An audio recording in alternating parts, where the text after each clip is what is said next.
Sou Carlos, né? Para quem está me assistindo pela primeira vez. E nessa noite a gente ainda vai continuar estudando o Evangelho de Marcos, onde a gente tem trabalhado na igreja aqui já por um bom tempo. E a gente aqui está quase chegando, praticamente chegando na metade do Evangelho, né? A gente viu que a primeira metade trata do ministério do servo, né? Jesus, como ele serviu. E há uns 3 domingos atrás, o Josué falou que a gente estava numa drobadiça, onde Jesus deixa mais de lado essa questão do serviço e começa a ensinar os discípulos com vários ensinos. E nessa noite a gente vai ver 3 narrativas que está lá em Marcos, capítulo 10, versículos de 1 a 31. Você vai reparar nessas narrativas que Jesus, primeiro ele lida com o episódio, depois ele trata com os discípulos. Você vai notar isso na primeira narrativa. Na segunda narrativa, Jesus lida diretamente ensinando os discípulos. E na última narrativa do jovem rico, primeiro Jesus lida com o jovem rico e depois ele vai ensinar princípios para os discípulos. Então, a pergunta que devemos fazer essa noite é: quais lições Jesus quer ensinar para nós essa noite a respeito dessas 3 parábolas, estudando essas 3 parábolas. E a primeira lição que eu tiro está em Marcos, capítulo 1, ou capítulo 10, versículos de 1 a 12. Eu gostaria que você me acompanhasse na leitura bíblica. E a primeira lição é que o discípulo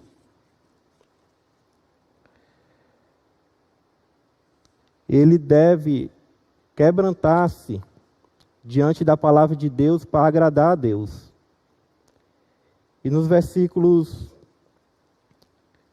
de 1 a 3, começa assim: Então Jesus saiu dali e foi para a região da Judéia e para outro lado do Jordão. Novamente uma multidão veio a ele e, segundo o seu costume, ele os ensinava. Alguns fariseus, aproximando-se dele para pô-lo à prova, perguntando: É permitido ao homem divorciar-se de sua mulher? O que Moisés lhe ordenou? Perguntou a ele. Uma primeira coisa que a gente tem que compreender aqui nesse texto é onde Jesus estava. Jesus estava na região da Pérea, indo para Jerusalém.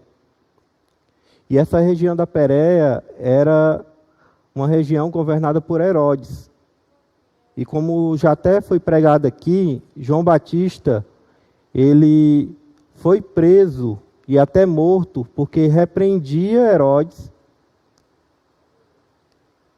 porque ele se casou com a esposa do seu irmão.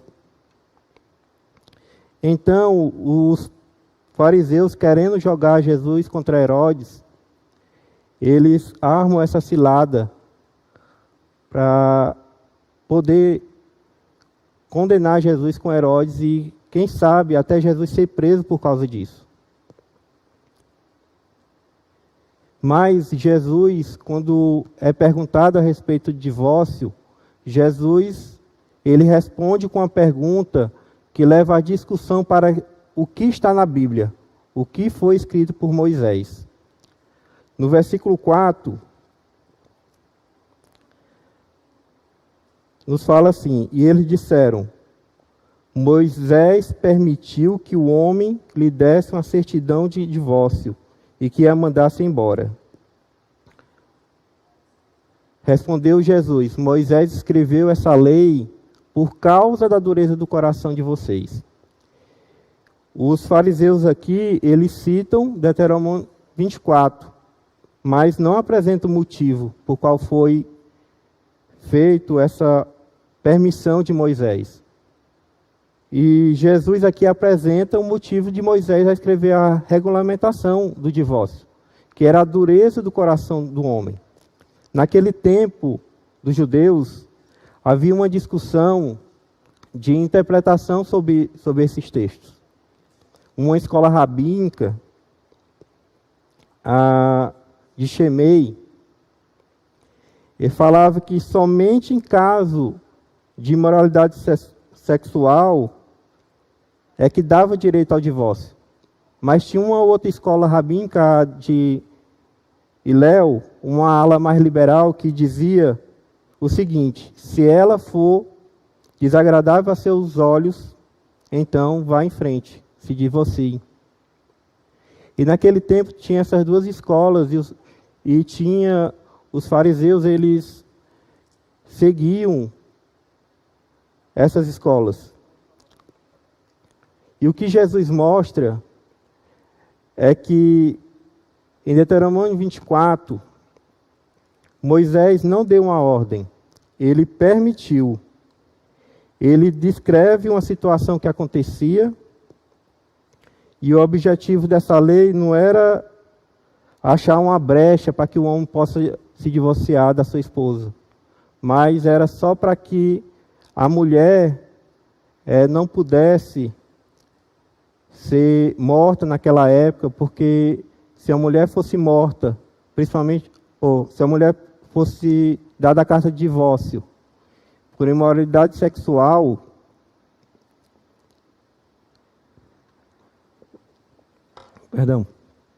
por imoralidade sexual, ela poderia ser morta. Então, aqui Moisés fala basicamente isso, ó: já que vocês estão se divorciando, dei pelo menos a carta de divórcio para a mulher de vocês. Com isso, ela ganhou o status de divorciada, que era muito melhor do que uma mulher que só fosse jogada de lado pelo seu marido. E também naquela época, por questão da dureza do coração do homem, acontecia muito do homem se enjoar da sua esposa, aí procurava outra, se divorciava, depois queria buscar a outra esposa primeiro, depois, e acabava criando essa bagunça no povo e nos pensamentos daquela época. O que Jesus está falando aqui é que os fariseus tentavam a todo custo achar brechas na lei para satisfazer os desejos do coração deles, em vez de cumprir o que Deus ordenou. Nos versículos 6, mas no princípio da criação, Deus os fez o homem e mulher. Por essa razão, o homem deixará pai e mãe e se unirá à sua mulher. E os dois se tornarão uma só carne. Assim, eles já não são dois, mas sim uma só carne. Portanto, o que Deus uniu, ninguém o separe. O motivo de Jesus era mostrar para os fariseus a situação ideal, que era o princípio da criação. Os fariseus tentavam a todo custo achar brechas na lei para satisfazer os desejos do coração deles, em vez de cumprir o que ele ordenou. E aqui, em vez de falar das exceções, que era o que os fariseus queriam, Jesus fala da regra geral e aponta a dureza do coração deles. O que Jesus está falando: olha, vocês não têm que se apegar, não é na exceção, não é na questão do divórcio. Vocês têm que se apegar na ordenança de Deus. Deus ordenou que o casamento seria indissolúvel, que o que Deus uniu, o homem não separa. Mas, por causa da dureza do coração de vocês, orientado pelos desejos de vocês, por todo o tradicionalismo, o legalismo que vocês têm, vocês se apoiam nessas permissões, se apoiam em satisfazer os desejos do coração de vocês e não se atentam àquilo que realmente Deus falou. E aqui no caso, exemplificado pelo casamento, que era que os judeus, eles tinham que se apegar àquilo que Deus ordenou. Mas eles se apegavam, por causa dos desejos do coração deles, às exceções. Aqui, os fariseus querem falar de exceções, mas Jesus quer falar da beleza da verdade. E como eu posso aplicar isso na minha vida? Primeiramente, quando a gente é testado na palavra de Deus, como você tem reagido? Como oportunidade de falar a verdade bíblica e pregar o evangelho? Ou você tem fugido das discussões, você tem ido na mesma onda das discussões que têm acontecido, ou você tem feito aquilo que seu coração deseja? Quando alguém te indaga na faculdade sobre alguma discussão bíblica ou distorção da verdade, você acha que essa é uma oportunidade de você pregar o evangelho, de você falar a verdade bíblica? Você é corajoso o suficiente, mesmo que isso possa fazer com que você perca a amizade? Você tem procurado brechas na palavra de Deus para satisfazer os desejos do seu coração? Eu me lembro que às vezes alguns jovens já me procuraram porque todos os colegas deles bebiam, né? E toda vez que ele saía, os amigos dele bebiam e botavam pressão nele para ele beber. E ele achava aquilo ali bonito. Achava bonito estar lá com um copo de cerveja, estar fazendo aquelas mesmas coisas que os amigos dele estavam fazendo. E ele procurava, ele vinha procurar na Bíblia, ver se tinha alguma coisa que condenava ele de não beber. Eles até indagavam, dizendo, mas a Bíblia não condena que eu beba. Mas a questão não era que a Bíblia condena ou não. A questão era o desejo que ele tinha. O desejo que ele tinha era um desejo de agradar a si mesmo, um desejo de agradar os seus amigos e não de agradar a Deus.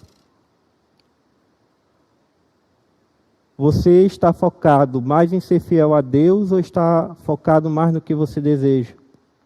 Até nessa questão do divórcio, hoje a gente vê que o mundo prega que o casamento é solúvel.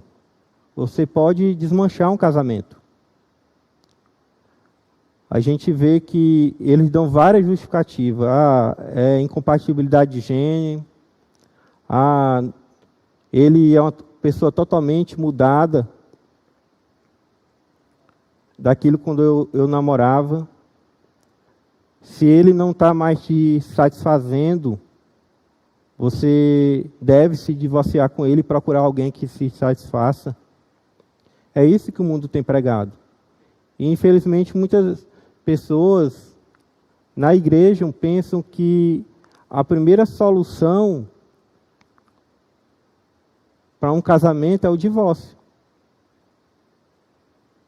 Eles não se atêm à regra bíblica, mas muitas vezes eles chegam dizendo, eu não aguento meu casamento, eu queria que fosse assim, mas eles não se atentam àquilo que realmente Deus quer.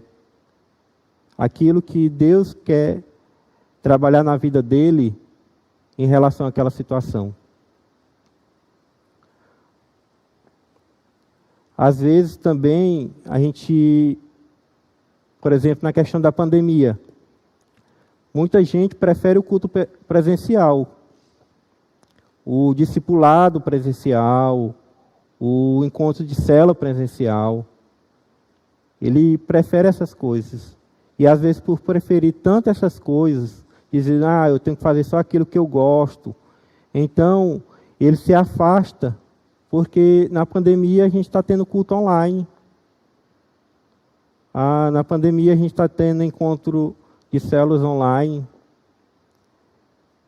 E a pessoa fala, eu não participo dos encontros de célula porque eu não gosto. Mas a questão é aquilo, você participa do encontro da célula presencial, é porque você gosta ou porque você quer agradar a Deus? Porque você quer realizar os desejos do seu coração ou porque você quer agradar ao Senhor? E muitas vezes a gente usa a Bíblia, usa situações para que nossos desejos sejam atendidos e esquece os princípios bíblicos que Deus quer nos ensinar. Seguindo os versículos,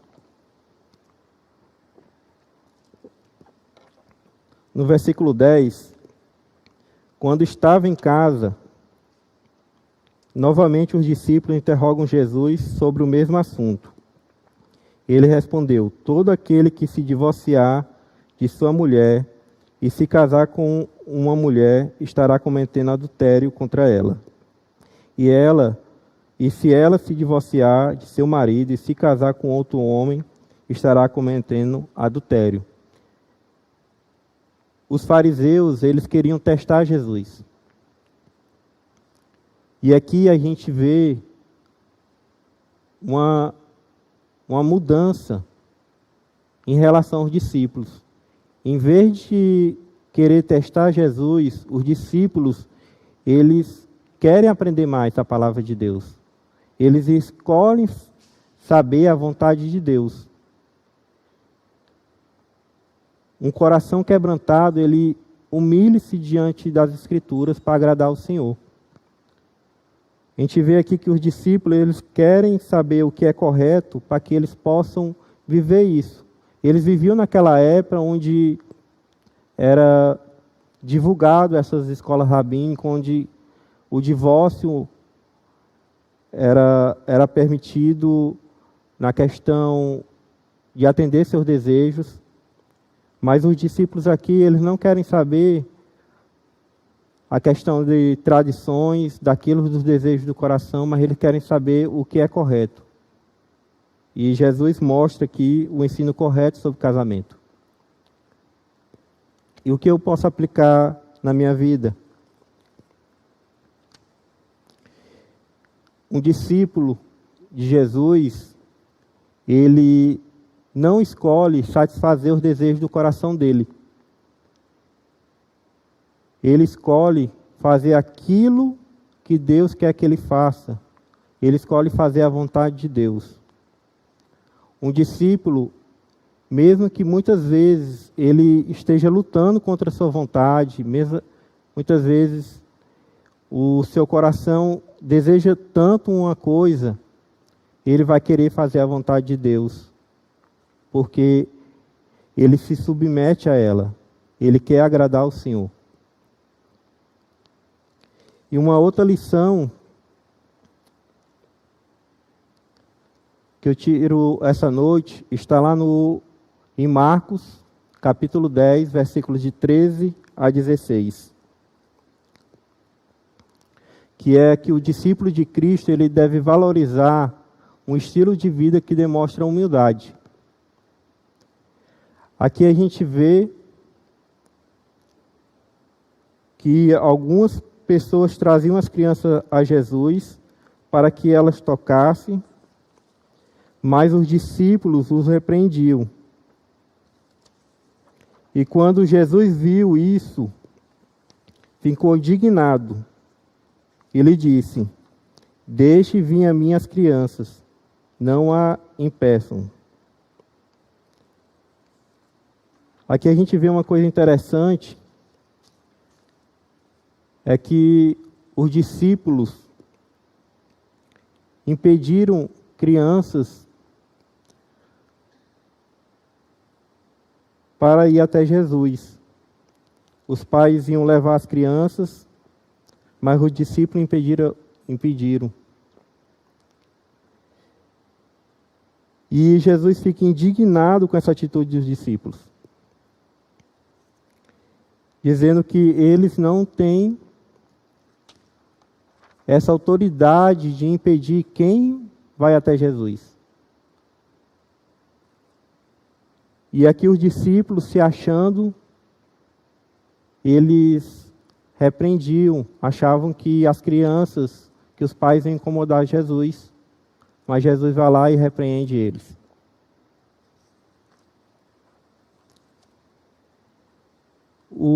E como é que eu posso aplicar isso na minha vida? Primeiramente, eu dou valor à criança. Eu, como pai, eu vou ensinar ela o Evangelho. Eu vou ensinar ela quem é Jesus através do MDD. Eu vou fazer com que ela aprenda sobre Jesus. Eu vou fazer as devocionais do Geração Glória. Eu vou fazer os MDDs. Eu vou estudar a Bíblia com ela.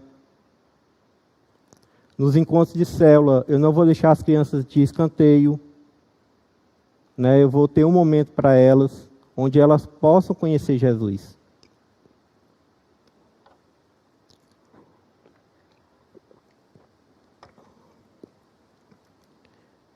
Seguindo no texto,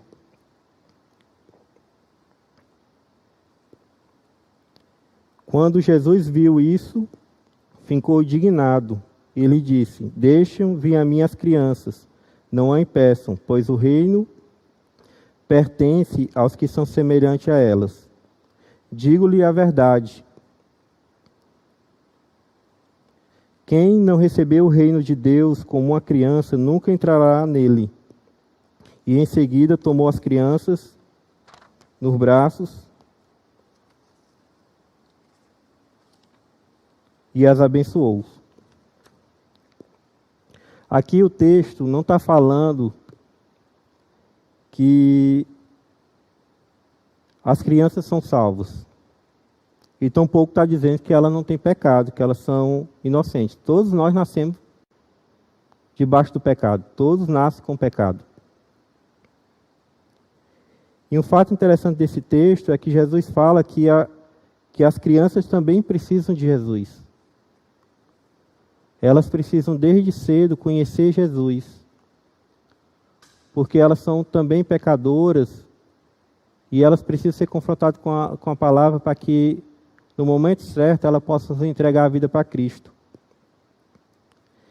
E aqui também nessa passagem, fala que a salvação envolve ser semelhante a essas crianças. Que o reino de Deus pertence àqueles que vão a Jesus semelhante a essas crianças. E o que é que eu quero falar com isso? É que o reino de Deus pode ser recebido somente como uma dádiva. Ele não pode ser obtido mediante ao esforço humano. Só pode ingressar ao reino de Deus os que reconhecem como incapazes, desamparados. Nesse texto aqui, a gente vê que as crianças vão até Jesus e Jesus coloca as crianças no colo.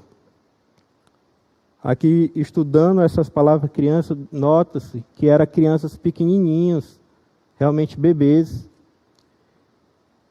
E a gente sabe que um bebezinho, por si só, ele não se cria. Ele não se alimenta sozinho. Ele não vai a um lugar sem depender de um adulto. O adulto precisa estar levando. E o que Jesus está falando é que você deve ir até ele, semelhante a essa criança, em total dependência, em querer ser conduzido por Jesus, em querer ter a vida guiada por Jesus. Uma criança ela é humilde. A criança ela precisa de um adulto, de uma pessoa para alimentá-la. Ela não sai por aí sozinha, um bebezinho. Então Jesus está falando, ó, se você quiser vir até mim, venha semelhante a uma criança. Dependa de mim. Deixa eu lhe servir, deixa eu lhe alimentar com minha palavra.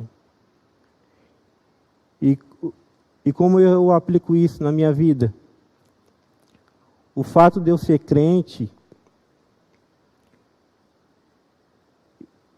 eu acho que não devo ser disciplinado, eu acho que não mereço sofrer. Ah, eu sou crente, então eu entendo que eu não devo sofrer, eu não devo ser disciplinado. Mas o que a palavra de Deus nos mostra é que um discípulo humilde, ele se submete ao sofrimento, ele se submete à disciplina do Senhor por entender que Jesus faz isso porque ele ama ele.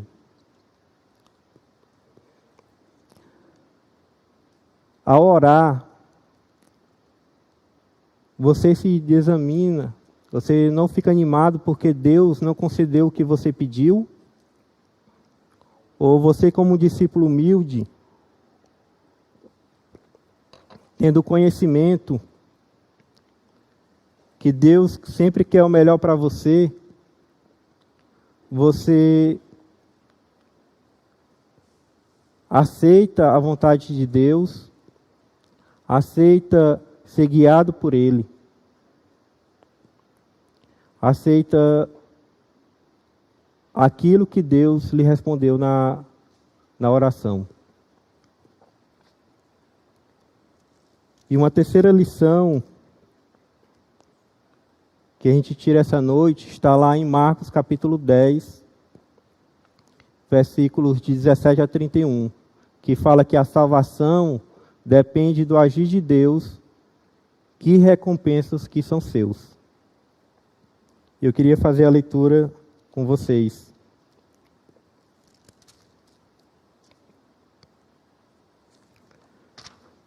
Quando Jesus ia saindo, um homem correu em sua direção e se pôs de joelhos diante dele e perguntou: Bom mestre,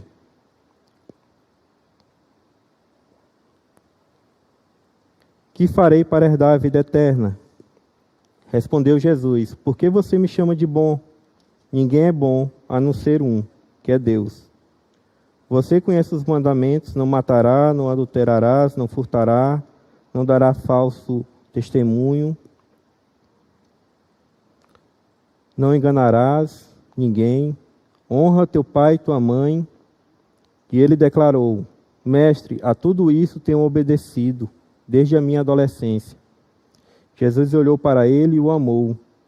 Falta-lhe uma coisa, disse ele. Vá, venda tudo o que você possui e dê o dinheiro aos pobres, e você terá um tesouro no céu. Depois venha e me siga. Diante disso, ele ficou abatido e afastou-se triste, porque tinha muitas riquezas.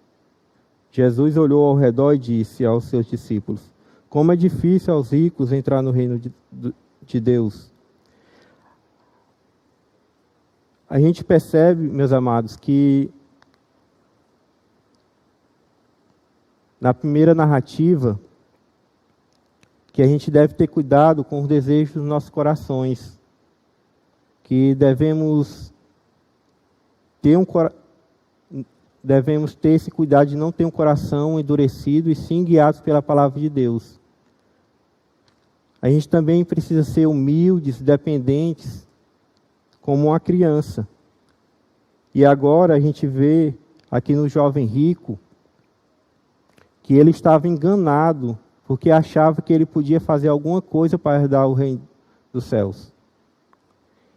E a gente aprende que o discípulo ele deve confiar na graça de Deus e no seu poder, e não arrogância e no seu merecimento para herdar a vida eterna.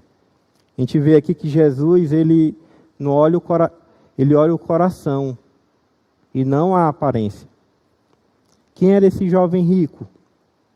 Marcos não diz esse detalhe, mas em Lucas diz que ele era uma espécie de líder religioso, que além de ser rico, ele tinha uma grande posição social na sociedade. E ele não se mostrava só ser um homem piedoso. Ele era um jovem poderoso. A gente mostra essa questão de piedade dele quando ele sai correndo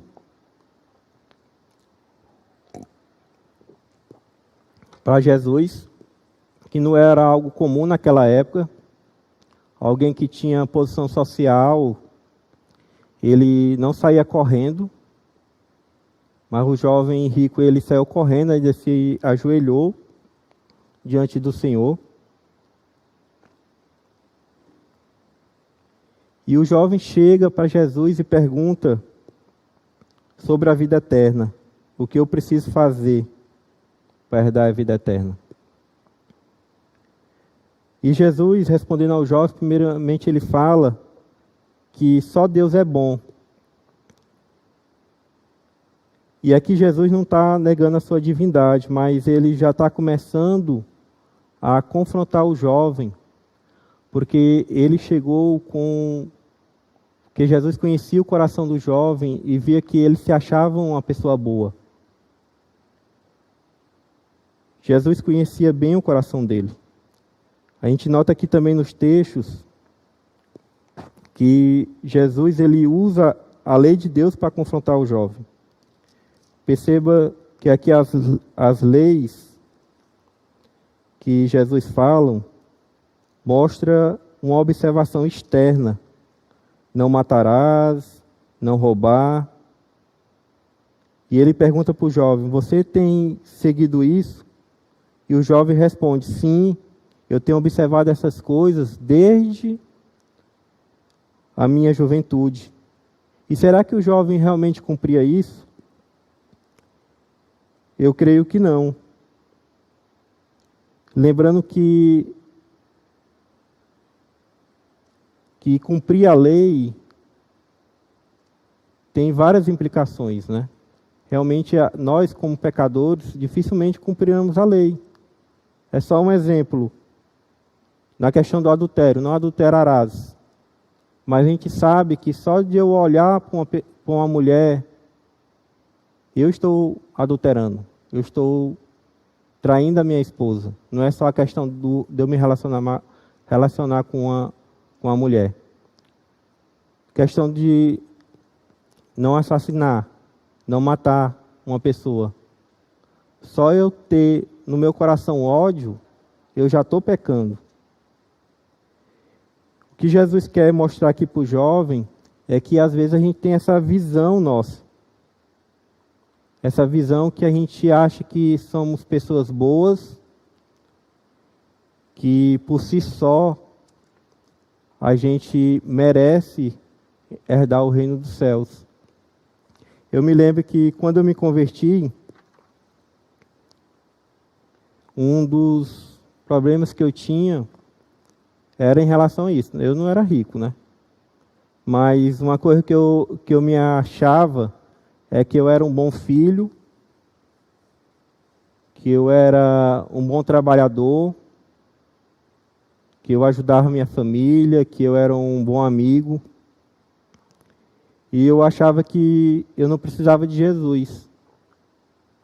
Que eu não precisava, fazer mais nada para me entregar para Jesus.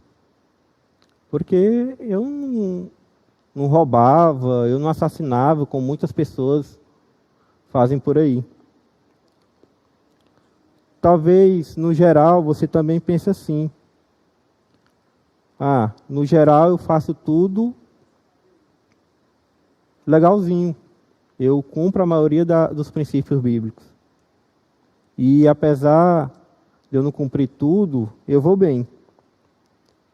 A pergunta de Jesus para aquele jovem era projetada para que ele percebesse o engano que ele tinha. E que Jesus fala que só faltava a ele uma coisa, que está no versículo 21. Jesus olhou para ele e o amou. Falta-lhe uma coisa. Disse: vá, venda tudo que você possui e dê dinheiro aos pobres, e você terá um tesouro no céu. Depois, venha me siga. Entenda aqui que Jesus, ele não está falando sobre salvação, sobre obras. Apesar que as obras é uma consequência que um cristão deve fazer depois de salvo. Ele também não está dizendo, vende tudo, pois é um pré-requisito para eu ser salvo. Jesus não está falando isso aqui. O que ele está ensinando é que no caso daquele jovem em específico, largar o que ele mais amava para se agarrar a Cristo era necessário. O que ele está mostrando para aquele jovem é que, embora ele dissesse que amava a Deus acima de todas as coisas, que ele cumprisse os mandamentos do Senhor, ele amava mais as posses deles, não amava o Senhor. Ele amava mais o tesouro aqui na terra do que o tesouro do céu. E o que a gente deve entender é que posição social, riqueza, status, não são requisitos para a salvação. Não são requisitos para eu achar que sou salvo. O problema do jovem rico é que ele se achava que somente a santidade do seu coração bastava para ele herdar a vida eterna. Mas não. E talvez você seja igual ao homem rico. Gosta de assistir o culto, compartilha versículos bíblicos no Instagram, no Facebook, vai para os encontros da célula, mas Cristo é central na tua vida? Você acha que só isso basta para você ser salvo? Só assistir os cultos, só ir para os encontros de célula? Você não cumpre toda a lei, não cumpre todos os princípios de Bíblia, mas você é melhor do que muitos aí. Você acha que só isso basta para você ser salvo? Jesus fala que não. Jesus quer que nós tenhamos Ele como a coisa mais importante da nossa vida. Que Ele seja a coisa central da nossa vida. O que você não deixaria de maneira alguma que Deus tocasse? O que é que Jesus pedisse para você largar? Você largaria para poder servir a Ele?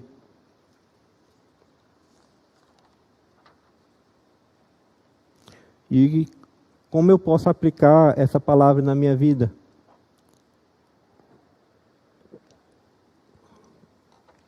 Eu sei que você pode se achar igual o jovem rico, se achava uma boa pessoa. Eu sei que você pode se achar que fez muita coisa boa aqui na terra. Você não rouba, você não mente, você cuida bem dos seus filhos. Ama seu cônjuge, você é um profissional exemplar. Você é muito respeitado na sociedade. Essas coisas que você faz, o jovem rico também fazia. E Jesus recriminou e mostrou o engano que ele tinha. Mas Jesus nos mostra que a salvação não dependia do que o jovem rico fazia, ou faz, ou fez. Que a salvação é algo de Deus. Então você precisa negar a si mesmo, tomar a sua cruz e reconhecer Jesus como Senhor da sua vida e segui-lo.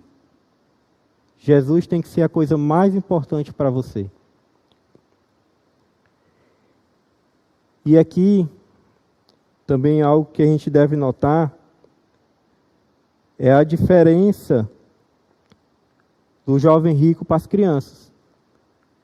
Os pais iam levar as crianças para Jesus, mas foram impedidos de chegar até Jesus. E aqui ninguém impediu o jovem rico. Ele saiu correndo e foi logo ao encontro de Jesus e ninguém impediu. Por que com as crianças foram diferentes? As crianças elas não tinham importância na sociedade daquela época. Mas o jovem rico era uma pessoa com status. E a gente tem que tomar muito cuidado para não fazer essa acepção de pessoas. Porque Jesus não faz. E ao contrário das crianças, o que Jesus mostrou para o jovem rico é que ele não tinha um coração semelhante a uma criança. Ele preferiu depender das suas posses do que ser conduzido, depender do Senhor. Nos versículos seguintes, os discípulos ficaram admirados com essas palavras, mas Jesus repetiu: Filhos, como é difícil entrar no reino de Deus. É mais fácil passar um camelo pelo fundo de uma agulha do que um rico entrar no reino de Deus. Os discípulos ficaram perplexos e perguntaram uns aos outros: Nesse caso, quem pode ser salvo? Jesus olhou para eles e respondeu: Para o homem é impossível, mas para Deus, não. Todas as coisas são possíveis para Deus. O que Jesus está mostrando aqui é que as boas obras e o dinheiro não salvam. Essa possibilidade só é possível para Deus. Ele quer mostrar a incapacidade do ser humano de conseguir por si só a salvação. A salvação é uma obra totalmente graciosa e soberana de Deus. Não há nada que eu faça para ser salvo. Isso é uma obra redentora de Deus. Não é porque tenho dinheiro, não é porque eu sou um bom rapaz, sou um bom marido, não é porque eu assisto todos os cultos, não perco uma live do pastor Dário no sábado, não é porque eu assisto as lives na quinta-feira. Não. Você é salvo mediante a graça do Senhor, e só. Não tinha nada em você, e não tem nada em você que faz com que você tenha o direito de salvar. Isso é só graça do Senhor. E eu aplico isso na minha vida, primeiramente agradecendo ao Senhor, porque se eu não tenho essa capacidade de me salvar, eu tenho que ser muito grato ao Senhor, porque pela sua graça e misericórdia Ele me salvou. Você tem sido grato a Deus porque temos a salvação por causa da graça dEle? Ou você acha que era uma pessoa que merecia ser salva e por isso deixa de ser grato? A gente precisa reconhecer a nossa incapacidade de ser salvo. A gente precisa reconhecer e clamar para que Jesus nos aceite como filho dele. Você tem achado que a santidade do seu coração é suficiente para ser salvo? Ah, pastor, eu estou 10 anos na igreja e eu nunca fui disciplinado, nunca precisei de um aconselhamento bíblico do Jandro. Eu vivo uma vida boa com minha família, eu vivo em paz no meu trabalho. Você acha que isso é suficiente para ser salvo? Ou você reconhece que a cada dia você deve ser grato ao Senhor pela graça e misericórdia dele de ter se salvado? E por fim, meus amados, nos versículos 28, então Pedro começou a dizer-lhe: Nós deixamos tudo para seguir-te. Respondeu Jesus: digo-lhes a verdade, ninguém que eu tenha deixado casa, irmãos, irmãs, mãe, pai, filhos ou campos, por causa de mim e do Evangelho,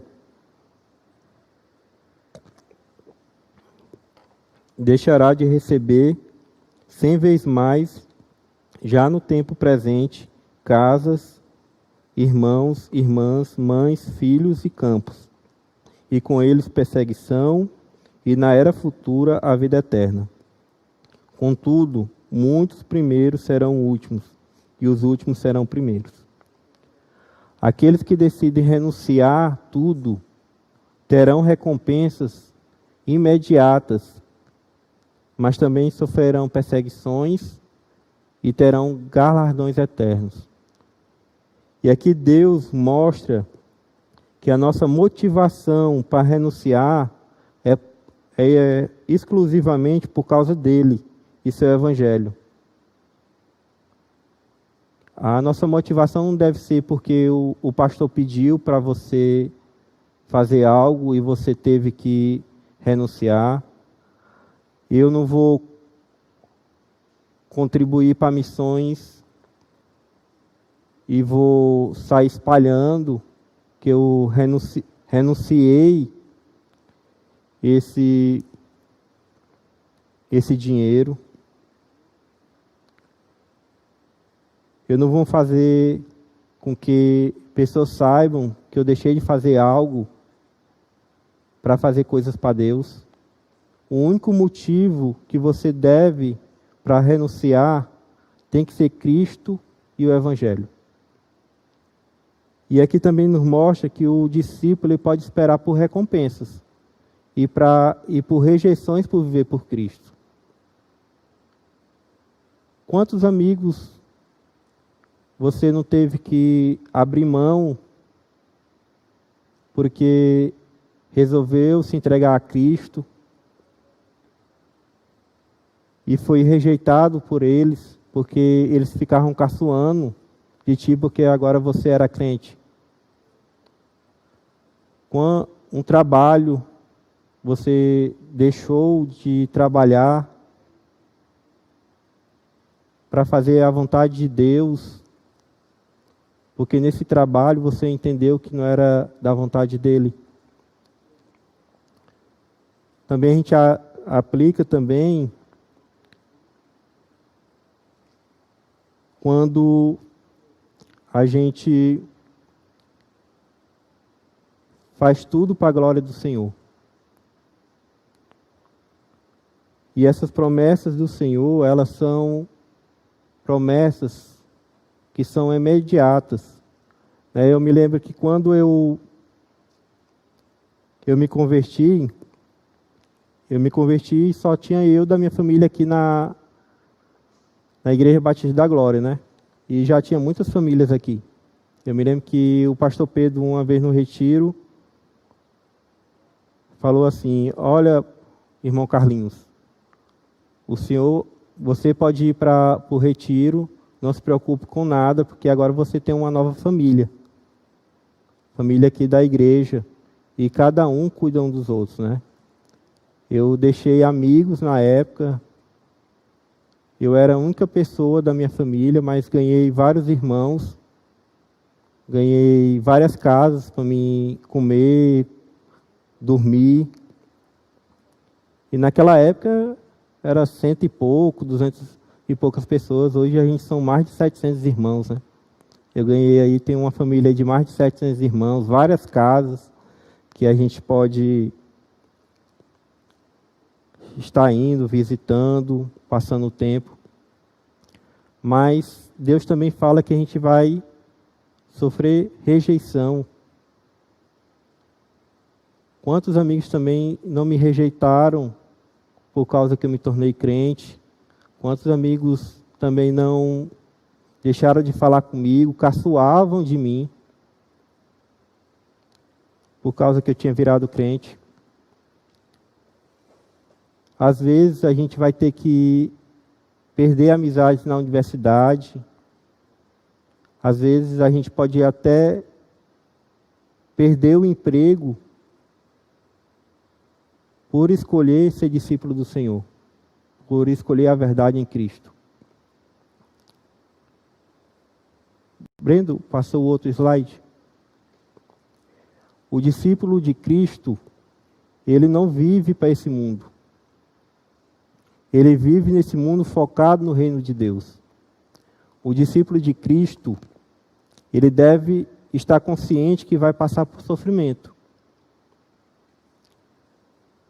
A gente tem que entender que a gente vive nesse reino, nesse mundo, pensando no nosso reino eterno, no reino eterno de Jesus. E esse deve ser nosso pensamento. E eu queria concluir falando de novo as 3 lições que aprendemos nessas narrativas. Que o discípulo de Cristo, ele quebranta-se diante da palavra de Deus para agradá-lo. Que o discípulo de Cristo, ele deve ser humilde e basear a vida dele como de uma criança, com essa humildade e dependência. E que a salvação depende do agir de Deus. E que a gente vai ter recompensas ainda nessa vida por causa da nossa salvação em Cristo Jesus.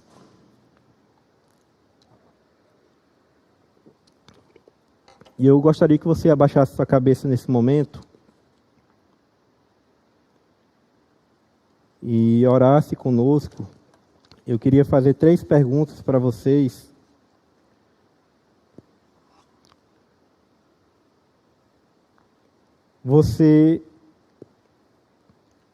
Pode ser que você se reconheça como crente,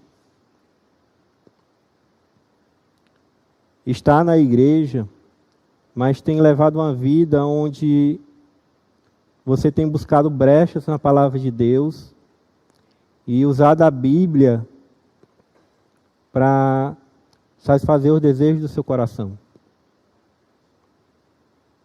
E talvez nessa noite você quer quebrantar o seu coração diante do Senhor, pedir perdão e querer a partir de hoje agradar ao Senhor. Talvez você não tenha agido com humildade, com dependência no Senhor, assim como uma criança é. Ou talvez você se ache igual ao jovem rico, que ele tem a capacidade de salvar e que a salvação depende só dele. Talvez hoje você queira fazer uma oração, confessando essas coisas para o Senhor e pedindo perdão a Ele. E eu vou orar agora com vocês e que Deus abençoe a vida de vocês, que vocês podem ser usados pelo Senhor e que essa palavra seja viva e eficaz na vida de vocês. Oremos. Santo Deus e amado Pai, louvado seja o teu santo nome, Pai. Engrandecido seja o Senhor, tanto aqui na terra como no céu. O que eu te peço, Pai, é que nós, como discípulos do Senhor, Pai, possamos nos render ao Senhor, aos teus pés, e possamos, Pai, nos arrepender dos nossos pecados, quando muitas vezes usamos da palavra do Senhor, Pai, para satisfazer os desejos dos nossos corações. Quando muitas vezes não agimos dependentes do Senhor, não sendo humildes, mas orgulhosos, nos achando que a santidade do nosso coração bastava para a gente ser salvo.